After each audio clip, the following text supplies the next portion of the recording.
Ұлытау облысы Сыртбаев қаласының Сейфуллин атындағы гимназиясының бастауыш сынып мұғалімі. Сәлем, құрметті тыңдармандар. Бүгін мен ерекше әріптесіммен сұхбаттасқым келіп отыр. Ол әрбір шәкірт жүрегіне білім мен шабыт нәрін ұялатқан үздік педагог 2024 байқауының жеңімпазы Казиева Арайлым Талдыбаевна. Арайлым Талдыбаевна, студиямызға қош келдіңіз. Қош көрдік.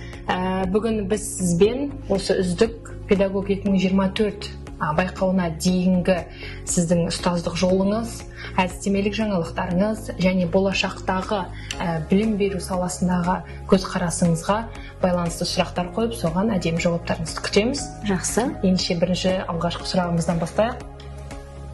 Сіздің жалпы осы педагогикалық жолыңыздағы, ұстаздық жолыңыздағы ұстанымыңыз қандай? Әр ұстаздың кәсіби жолында басшылық алатын берік ұстанымы болады. Бұл тұрғыда менің ұстанымым білім мен тәрбиенің үйлесімділігі. Ұлы ойшыл Әл-Фараби бабамыз айтады ғой, тәрбиесіз берілген білім адамзаттың қас жауы деп атап көрсеткендей, білім берудің негізгі тірегі тәрбие. Себебі білім ол үздіксіз, шексіз құндылық. Оны кез келген жаста, кез келген уақытта игеруге болады. Ал алайда тәрбиесіз берілген білім бұл бір уақытта өзінің мәнін жойып, қауіпті болуы мүмкін. Егер де анығырақ ашық түрде айтатын болсам, ақылды адам, бірақ ол рухани құндылықтардан ада адам, ол өзінің білімін ізгілікке емес, зиянды мақсаттарда пайдалануы ықтимал деген ой қалыптасады менде. Бұл тұрғыда осы кезде Мағжан Жұмабаевтың өзінің бір еңбегінде былай атап көрсетеді тәрбиені. Тәрбие дейді, баланың жүрегіне білім нәрін себетін құнды топырақ дейді. Демек, білім тәрбиемен астасқан кезде ғана ол өзінің жемісін береді. Міне осы ойшылдардың ұлы сөздерін мен қолдаймын, құптаймын және оны басшылыққа ала отырып, өзімде оқушылардың интеллектуалдық дамуын тәрбиемен ұштастырамын деп, оны басшылыққа аламын деген осындай ұстаным қалыптасқан менде. Тамаша жауап деп есептеймін. Және әрбір ұстаздың ұстаздық жолындағы ұстанымы осындай болса, бізде бетке ұстар тұлғалар көп болады деп есептейміз. Ендеше екінші сұрағымызға көшейік. Сіздің жалпы осы үздік педагог 2024 байқауын жеңіп алу жолындағы ең бір жеңісіңіз, жетістігіңіз қайсы деп есептейсіз? Енді бұл сұраққа үздік педагог атағын алудағы ең басты бір себептерінің бірі бұл өз ісіме деген менің шынайы сүйіспеншілігім, мақсаткерлік, жауапкершілік және білім берудегі жаңашылдыққа деген ұмтылысым деп айтуыма болады. Сонымен қатар өз тәжірибемде оқытудың әдістерін, оның ішінде сингапурлық әдістің тиімді тәсілдерін пайдаланамын. Сонымен қатар дәстүрлі оқытудың ұмыт болған кейбір тәсілдерін жаңаша үлгіде өзімнің оқу үрдісіне енгізіп отырамын. Сондай-ақ көркем жазам авторлық бағдарламам тағы бір себеп болды десем болады. Себебі былтыр Алматы қаласына барған кезде авторлық бағдарлама конкурсында республикалық деңгейде жүлделі 3-ші орынмен нәтижеленген болатын. Оған дейін де Қарағанды, Ұлытау облыстарында бұл бағдарламам тәжірибе түрінде таратылды. Қазіргі таңда бұл облыстық деңгейде бекітіліп, қалалық білім бөлімімен бірге көркем жазу бағдарламасының аясында түрлі конкурстарды ұйымдастырудамыз. Бұл дәстүрлі түрде жалғасын табуда. Сонымен қатар Сәтбаев қаласының барлық мектептерінде осы бағдарлама жүзеге асырылуда. Жауабыңыз үшін көп рахмет. Ендеше келесі сұрағымызға көшейік. Жалпы менің ойымша, өзім де мектепте мұғаліммін.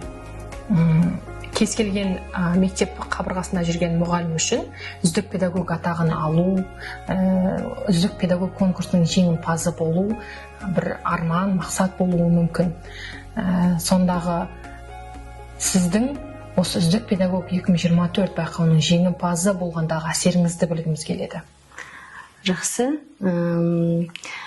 Мен ойлаймын, әр ұстаздың өмірінде бір жарқырайтын, жарық бір жұлдызы жоғары жанатын бір сәттер болады. Сондай бір бұл сәт деп есептеймін. Себебі бұны айту, сол кездегі сезімді айтып жеткізу, бұл мүлдем басқаша. Сол сәтте бұл, яғни бұл мен толыққанды сезініп тұрдым. Яғни бұл үлкен мәртебе, зор жауапкершілік екендігін. Бұл тарихи сәт болды мен үшін, сол сәт. Сондықтан мен өзім бұрын жас маман болып жүрген кезде өзіме мынандай сұрақтар қоятындығым.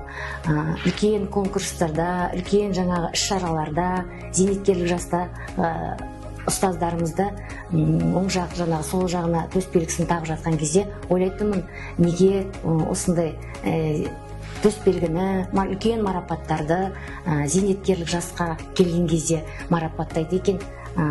Егерде мұғалімнің жас болса да, оның білімі мен біліктілігі жетіп тұрса, неге оны сол сәтте марапаттамасқа? Бұл басқа жас мұғалімдерге бір үлкен бір стимул туғызар еді ғой деген ой толғандыратын. Кейін енді былтыр осы марапаттауға барған кезде мен еліміздің республикадан түпкір-түпкірінен әртүрлі үздік деген танылған ұстаздар келді ғой. Сол сәтте мен өзімді қарасам, ең ішіндегі ең жасы деп өзімді сезіндім. Бірақ дегенмен ойдан жаңылысқанымды байқадым кейін. Себебі менен де жас мұғалімдер, жас ұстаздар өте көп болды десем болады. Дәл осы сәтте мені бойымды екі есе қуаныш биледі. Себебі біріншісі бұл жастардың білімге, оның ішінде жас мамандардың мұғалімдік жолға өзінің өмірін арнағаны мені қуантты. Екі есе қуантқаны сол жастардың дәл сол уақытта білімі мен біліктілігі қатар шауып, бағы шауып марапатталғаны мені екі есе қуантты. Демек бұл жаңаша бір көзқарас, жаңаша бір бастама, бір ескі стереотипті бұзу деген бір менде ой қалыптасты. Жаңа мен сізге айтқандай, бастапқыда өзім сұрақ қоятын деп айттым ғой өзіме. Сол сұраққа мен сол кезде өзім жауап беріп, соған бастама болғандай бір күй кештім дәл сол сәтте. Сонымен қатар бұл осыған дейінгі бір ой болатын. Енді одан кейін жаңа сахнада, үлкен сахнада марапаттау сәтінде Ғани Бектаевич төсбелгіні тағып жатыр ғой. Сол кезде сахнаны марапаттап, естелік суретке түсіп, сахнаға қарағанда өзіңе қарама-қарсы қаншама әріптестің қол шапалақтағанын сезіну, ол ерекше, мүлдем ерекше сәт деп айта аламын. Бұл кезде менде үлкен бір толғаныс болды бойымда. Себебі бұл менің ғана жетістігім емес, менің қолдаған әріптестерімнің, гимназияның, оның артында Сәтбаев қаласы, оның артында үлкен облысымыздың тұрғаны, мен сол кезде ғана толыққанды сезініп, өзімді ерекше бір толғаныс, тамаша бір күйде сезініп тұрдым, шынымды айтқан кезде. Сіз жаңа айтқан жас мұғалімдердің үздік педагог атануы, менің ойымша бұл бір өзінің мамандығын дұрыс таңдаған, өзінің мамандығына махаббатпен қадам басқан мұғалімдер деп есептеймін. Дұрыс айтасыз. Тамаша. Сіздің бұндай бір қуанышыңыз, жеңісіңіз біз үшін де мақтаныш. Жарайсыз. Енді мынандай бір сұрақ қойғым келіп отыр. Бүгінгі таңда әлемді жасанды интеллект билеген заман деп айтсам бір қателеспеймін деп есептеймін. Және қазірде жасанды интеллект болашақта мұғалімді алмастыру мүмкін деген сұрақтар туындап жатыр. Сіздің ойыңыз, мұғалімді жасанды интеллект алмастыра алады ма? Дұрыс айтасыз. Жасанды интеллект қазіргі таңда білім берудің күннен күнге ықпалы мол, сұранысқа ие бір үлкен күш десем болады. Сондықтан жаңағы жасанды интеллект деп жатырмыз ғой. Жасанды интеллект ол мұғалімнің біршама процестерін жеңілдетуге көмектеседі. оқу үлгерімін талдауға, оқу жоспарларын құруға, сонымен қатар кейбір теориялық мәліметтерді беруге жасанды интеллекттің артықшылығы, мүмкіндігі мол. Дегенмен мен жасанды интеллекттің мұғалімнің орнын басады деген ойдан аулақпын, оны құптамаймын. Себебі нағыз мұғалім ол тек қана білім беруші ғана емес, ол тәрбиеші, бағыт бағдар беруші, ол оқушыны шабыттандыратын тұлға. Сондықтан бұл жерде себебі оқушыға ұстаз өзінің жүрегімен оның бойына адамгершілік қасиеттерді, рухани тәрбиелерді қалыптастырады. Ал бұл қасиеттердің барлығы тек ұстазға, мұғалімге ғана тән қасиеттер. Оны ол жасанды интеллект алмастыра алмайды, ондай қасиеттерді. Себебі ол оқушының ішкі жан дүниесін түсіне алмайды, оны қолдай алмайды, оны жігерлендіре алмайды. Сондықтан да мен ойлаймын, бұндай жасанды қай уақытта да, қандай дәуірде де, қандай заманда да, қанша технология дамыса да, ол мұғалімнің рөлін ешқашан баса алады деген ойдан аулақпын, және сондай ойдан аулақ болуға да шақырамын басқа жастарды. Себебі біз керісінше ойлауымыз қажет. Жасанды интеллект бұл мұғалімнің көмекші құралы ретінде ғана пайдаланатын бір үлкен техникалық құрал ретінде ғана қарастыруымыз қажет деп ойлаймын. Қайта бұл жасанды интеллект білім берудің сапасы, білім сапасын арттыруға көмектесетін көмекші құрал ретінде ғана қарастыруымыз керек деп ойлаймын. Тамаша. Адамның тәрбиесін ешқандай құрал, ешқандай басқа дүние бере алмайды. Сондықтан да мен де сіздің ойыңызбен толықтай келісемін. Ендеше тағы да бір соңғы сұрағымызға кезек берейік. Сіз өзіңіздің ұстаздық жолыңызда бірнеше белестерді бағындырдыңыз, және ең бір шыңы үздік педагог 2024 байқауының жеңімпазы атанып отырсыз. Дәл осындай мақсатты алдына қойып отырған жас педагогтер бар. Сондай педагогтерге қандай ақыл кеңесіңізді берер едіңіз? Ақыл кеңес дегеннен гөрі мен өзім ұсыныс ретінде қарастырайын. Яғни ұсыныс берейін деген оймен айтайын.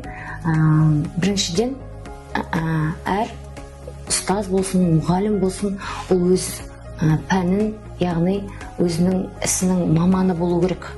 Өзінің ісін шын ниетімен, ықыласымен сүю керек. Сонда ғана ол еңбегінің нәтижесін көре алады. Екіншіден, эмоционалдық интеллект деген бар. Яғни оқушының әлеуетін түсініп, оны қолдап, оған сену, бұл да мұғалімнің жас мұғалімге қажет дүние деп есептеймін. Сонымен қатар, үшінші тағы да бір мынандай ұсыныс айтқым келеді. Үздіксіз даму. Үнемі үздіксіз дамып, кәсіби дамып, өзіңнің біліміңді шыңдап, жаңашылдыққа деген ұмтылыстан ешқашан қашпау керек деп есептеймін. Дұрыс айтасыз. Даму және даму.